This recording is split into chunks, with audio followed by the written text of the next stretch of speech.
සුබ දවසක් ඔයාලා හැමෝටම 2025-2026 සාමාන්‍ය පෙළ විභාගයේ ලියන්න ඉන්න පුංචි පැටව් වෙනුවෙන් තමයි මම මේ වීඩියෝ එක කරන්නේ.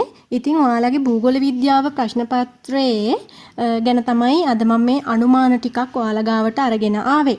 එතකොට මේ භූගෝල විද්‍යාව පේපරේ දෙවෙනි ප්‍රශ්න පත්‍රයේ තියෙනව නේද? ඒ දෙවෙනි ප්‍රශ්න පත්‍රයේදී පුතේ ඔයගොල්ලන්ගේ මෙන්න මේ විදිහට තමයි තියෙන්නේ. මෙම ප්‍රශ්න පත්‍රය 1 හා 2 වශයෙන් කොටස් දෙකකින් සමන්විතයි කියලා තියෙනවා. ඒ වගේම එක කොටසේ පළවෙනි ප්‍රශ්නේ අනිවාර්යයි. එහි ආයන්න සහ ඉයන්න කොටස් තුනටම පිළිතුරු සපයන්න ඕනි. ඒ වගේම දෙවෙනි කොටසින් ප්‍රශ්න 4කට පිළිතුරු සැපිය යුතුයි. එතකොට පිළිතුරු සැපිය යුතු මුළු ප්‍රශ්න සංඛ්‍යාව 5ක්. දැන් මම ඔයාලට මේ අනුමාන විදිහට අරගෙන ආවේ අද මේ දෙවනි කොටසින් ප්‍රශ්න 4කට පිළිතුරු සපයන්න ඕනි කියලා තියෙනවානේ.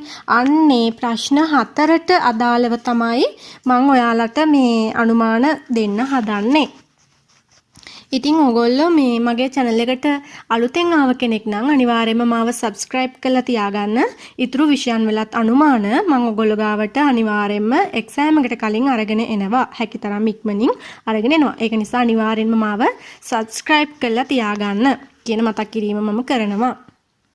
මම මේ පාඩම් පොඩ්ඩක් විශ්ලේෂණය කරන ගමන් තමයි ඔයගලන්ට අනුමාන ටික කියනලා දෙන්න හදන්නේ. 2016 වර්ෂයේදී පෘථිවිය සංයුතිය ඇවිත් තියෙනවා පුතේ. එතකොට පෘථිවිය සංයුතිය ආශ්‍රිතව වායුගෝලීය සංයුතිය, පරිවර්තී ගෝලයේ වැදගත්කම, ජලය ව්‍යාප්ත වී ඇති ආකාරය, ජලයේ ගුණාත්මක බව කියන තේමා පදනම් කරගෙන තමයි ඇවිල්ලා තියෙන්නේ. 2017 වර්ෂයේදී ශිලාගෝලය ආශ්‍රිතව ඒ වගේම ප්‍රාවරණය හා හරය වෙන් කරන සීමාව මොකක්ද? ප්‍රාවරණයේ ලක්ෂණ, ජෛවගෝලීය ක්‍රියාකාරීත්වය, එතකොට ජෛවගෝලීය සමතුලිතතාව බිඳ වැටීම වගේ ඒවා ඇවිල්ලා තියෙනවා. 2018 වර්ෂයේදී වායුගෝලීය සංයුතිය තමයි අහලා තියෙන්නේ. ඒ වගේම පරිවර්තී ගෝලීය ලක්ෂණ අහලා තියෙනවා. වායුගෝලයේ අපවිත්‍ර වීමට හේතු අහලා තියෙනවා. ඒ වගේම 2019 වර්ෂයේදී වායුගෝලීය ස්තර අහලා තියෙනවා. මිරිදිය ජලයේ ගුණාත්මක බව අඩුවීම, ජෛවගෝලයේ උපපද්ධති ඒවා සම්බන්ධව තමයි ප්‍රශ්න අහලා තියෙන්නේ. 2020 වර්ෂයේදී පෘථිවියේ ව්‍යුහය ස්තර එතකොට ශිලාගෝලය ආශ්‍රිත ප්‍රශ්න අහලා තියෙනවා. 2021 වර්ෂයේදී ජෛවගෝලීය ක්‍රියාකාරීත්වය සීමාවන් මොනවාද? වගේ ප්‍රශ්න තමයි අහලා තියෙන්නේ. 2022 වර්ෂයේදී ජලය ව්‍යාප්ත වී ඇති ආකාරය, ජලයේ ගුණාත්මක බව අඩුවීම, ජල සංරක්ෂණය වගේ ප්‍රශ්න අහලා තියෙනවා. 2023 දී පෘථිවි කබල ප්‍රයෝජනවත් වන ආකාරය, එතකොට පෘථිවි ප්‍රාවරණයේ ලක්ෂණ, පෘථිවි කබල බෙදෙන කොටස් දෙක වගේ ප්‍රශ්න තමයි අහලා තියෙන්නේ. 2024 වර්ෂයේදී වායුගෝලය සම්බන්ධ ප්‍රශ්න තමයි අහලා තියෙන්නේ. ප්‍රභා සංශ්ලේෂණය සම්බන්ධ ඒ වගේ ප්‍රශ්න ටිකක්. එතකොට වායුගෝලයේ දූෂණය, එතකොට ජෛවගෝලයේ පැවැත්මට කොහොමද බලපාන්නේ? ඔය වගේ දේවල් ටිකක් තමයි අහලා තියෙන්නේ. ඉතින් අනිවාර්ය ප්‍රශ්නයක් විදිහට පුතේ අපිටම මම මේකෙදී ඔයාලට 2025 වර්ෂයේදී එයි කියලා හිතනවා. ඉතින් වායුගෝලය සම්බන්ධ ප්‍රශ්නයක් එන්න පුළුවන්. ඒ වගේම තමයි ජලය සම්බන්ධ ප්‍රශ්නයක් එන්න පුළුවන්. ජෛවගෝලය සම්බන්ධ ප්‍රශ්නයක් එන්න පුළුවන් කියන එක. ඉතින් ඕගොල්ලන්ට ඔන්න බලන්න පුළුවන් පළවෙනි අනුමානයේ විදිහට මම ඔයාලට කියනවා වායුගෝලය, ජලය, ජෛවගෝලය කියන ඔයාලගේ 10 වසරේ නේද? 10 වසරේ පළවෙනි පාඩමෙන් අනිවාර්යෙන් ප්‍රශ්නයක් අහනවම තමයි. හොඳට බලා ගන්න. ඒ පළවෙනි පාඩම බලන ගමන් එහෙනම් වායුගෝලය, ජලය, ජෛවගෝලය කියන ඒවට පොඩ්ඩක් මුල් තැන දීලම බලා ගන්න. ඊගාවට අපි ගත්තොත් දෙවනි අනුමානයේ විදිහට අපි යන්නේ. මම ඔයාලට කියන්නේ අනුමානයට යන්න කලින් මම පුංචි පැහැදිලි කිරීමක් කරන්නම්. ඔයාලට 2016 දී වී වගාව ඇවිත් තියෙනවා. ඒ වගේම 2017 දී තේ වගාව ඇවිත් තියෙනවා නේද? ඒ කියන්නේ ලංකාවේ ලෝකයේ දෙකේම. ඊගාට 2018 දී අපෝ වී වගාව අහලා තියෙනවා. සුළු අපනායන භෝග අහලා තියෙනවා. 2019 දී රබර් අහලා තියෙන්නේ. 2020 දී පොල් අහලා තියෙනවා. 2021 දී වී වගාව ආයෙත් අහලා තියෙනවා. 2022 දී තේ පොල් රබර් අහලා තියෙනවා. එතකොට 2023 දී වී වගාව අහලා තියෙනවා. 2024 දී තේ වගාව අහලා තියෙනවා. 2025 දී ඔයාලට හිතෙනවද මොකක්ද අහන්නේ වගේ නිකන් සාමාන්‍යයෙන් වී වගාව අහන්න පුළුවන් වගේ එකක් තමයි මට පෙනී යන්නේ. එහෙනම් වී වගාව වැඩි අවධානයක් දීලා බලා ගන්න ලංකාවේ ලෝකයේ දෙකේම. හරිද? ඒ වගේම තමයි සුළු අපනයන භෝගත් පොඩ්ඩක් බලා ගන්න. හරි. එහෙනම් ඔන්න ඔයාලට දෙවෙනි ප්‍රශ්නේ විදිහට ලියන්න පුළුවන්. විවගාව ආශ්‍රිත ප්‍රශ්නයක් ඉන්නවා කියලා දන්න නිසා ඔයාලා ඉතින් පොඩ්ඩක් විවගාව බලන්න සුළු අපනයන බෝගත් බලා ගන්න.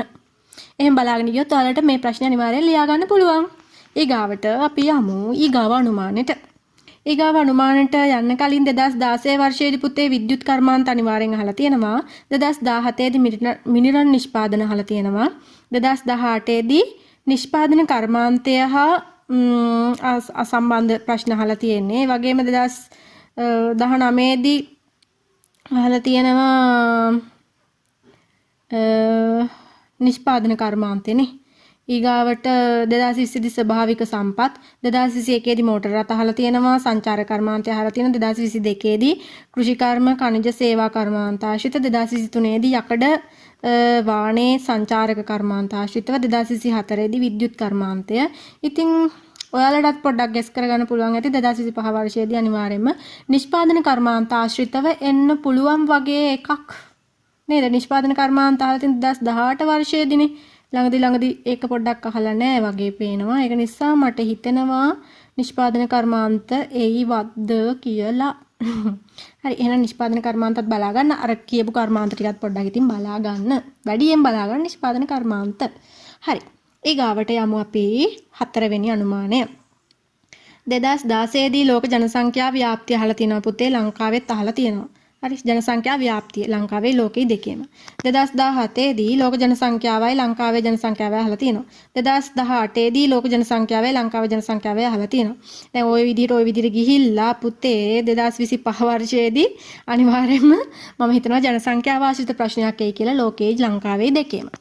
ලේසියිනේ එතකොට මට නම් වායුගෝලය ආශ්‍රිත ප්‍රශ්න බලා ගන්න පුළුවන්. ඒ වගේම තමයි විවගාව හා සුළු අපනයන බෝග බලා ගන්න. ඒ වගේම ලෝකයේ ලංකාවේ දෙකේම ජනසංඛ්‍යා ව්‍යාප්තියත් බලා ගන්න. හරිද? ඊගාවට 5 වෙනි අනුමානය. මම ඔයාලට මේ ලියා ගන්න පුළුවන් පහක් දෙන්නේ.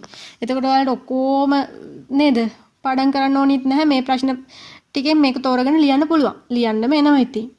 5 වෙනි අනුමානයේ විදිහට මම ඔයාලට කියන්නේ 2017 දී ස්වභාවික උපද්‍රව භූමිකම්පා අහලා තියෙනවා. ඒ වගේම 2019 දී ආය අහලා තියෙන ස්වභාවික උපද්‍රව ආපදා කළමනාකරණය සම්බන්ධව 2020 දී ලෝකයේ නියග ආපදාව ඒ වගේම ශ්‍රී ලංකාවේ නායම් අහලා තියෙනවා. 2021 දී ජීව විද්‍යාත්මක භූ විද්‍යාත්මක උපද්‍රව ජල ගැලීම ආශ්‍රිත අහලා තියෙනවා. 2022 දී ලෝකයේ භූමිකම්ප ආශ්‍රිතව අහලා තියෙනවා. නායම් අහලා තියෙනවා. ලංකාවේ නායම් ගැනත් අහලා තියෙනවා 2022. 2023 දී ලෝකයේ ලැබුගිනි අහලා තියෙනවා. ඒ වගේම දේශගුණික වෙනස්කම් අවම කර ගැනීමට ගන්න පුළුවන් ක්‍රියාමාර්ග අහලා තියෙනවා. 2024 දී නිරතුරු ජල ගැලීම් වන ප්‍රදේශ වගේ ප්‍රශ්නයක් අහලා තිනවා. ආ ජල ගැලීම් ආපදා අවම කරගන්න පුළුවන් ක්‍රියාමාර්ග වගේ ඒවා අහලා තියෙනවා. එතකොට 2025 දී පුතේ මට හිතෙනවා මේ භූමිකම්පා හා නායම් වගේ ප්‍රශ්නයක් අහන්න ඉඩ තියෙනවා කියලා. මොකද රටටත් පොඩ්ඩක් ආපදා හැම තත්ත්වයක් ආවනේ. ආපදා සම්බන්ධව අහයි.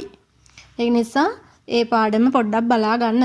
පොඩ්ඩක් නෙමෙයි ගොඩක් බලා ගන්න ඉතින්. අනික් ඒවා පොඩ්ඩක් බලන මේ පාඩම බලා ගන්න. හරි. එහෙනම් ඔන්න මම ඔයාලට මේකෙදී දැන් ලියන්න තියෙන ප්‍රශ්න 4ක්නේ. ඉතින් මම ඔයාලට පාඩම් 5ක් කියන්නම්. මේ පාඩම් 5 අනිවාර්යෙන් විශේෂ කරලා බලාගෙන යන්න.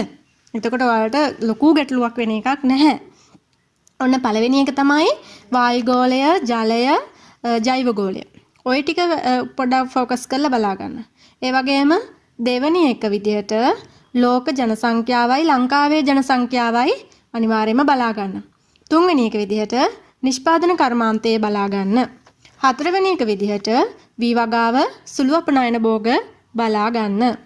පස්වෙනි එක විදිහට භූමිකම්පා සහ නායම් ආශ්‍රිත ලංකාවේ ස්වභාවික ආපදානේ. ලංකාවේ ලෝකයේ ස්වභාවික ආපදා බලා ගන්න ඉතින්. ඉතින් ඔන්න ඔය ටික තමයි ලේසි ප්‍රශ්න මේ අනුමාන. ඔයාලා ලියන්නේ ප්‍රශ්න නේද? මම ගෙස් කරනවා මෙන්න මේ පාඩම් 5න් එන්න පුළුවන් කියලා. ඒතර ඔයාලා ලියන්න තියෙන 4යි 5ක් බලාගෙන යන්න එකක් එක්ස්ට්‍රා. එතකොට ඔයාලා මොකක් හරි ලියා ගන්න පුළුවන් වෙයි කියලා හිතනවා. අර දෙවෙනි කොටසේ ලියන්න අනිවාර්ය කරලා තියෙන ප්‍රශ්න ටිකට. හරිද? හරි. එහෙනම් මම මේ භූගෝල විද්‍යාවේ තව ඔයාලගේ සිතියම් කොටස් එහෙම තියෙනවනේ නේද? ඒව එහෙමත් පොඩ්ඩක් අරගෙන එන්නම් මෙන්න මේව බලා ගන්න කියලා මේ ඔයාලට පොඩි පැහැදිලි කිරීමක් එක්ක. එහෙනම් ඔයා මගේ channel එකට අලුත් කෙනෙක් නම් අනිවාර්යෙන්ම මාව මතක ඇතුව subscribe කරලා තියාගන්න. එහෙනම් සුබ දවසක් ඔයාලා හැමෝටම.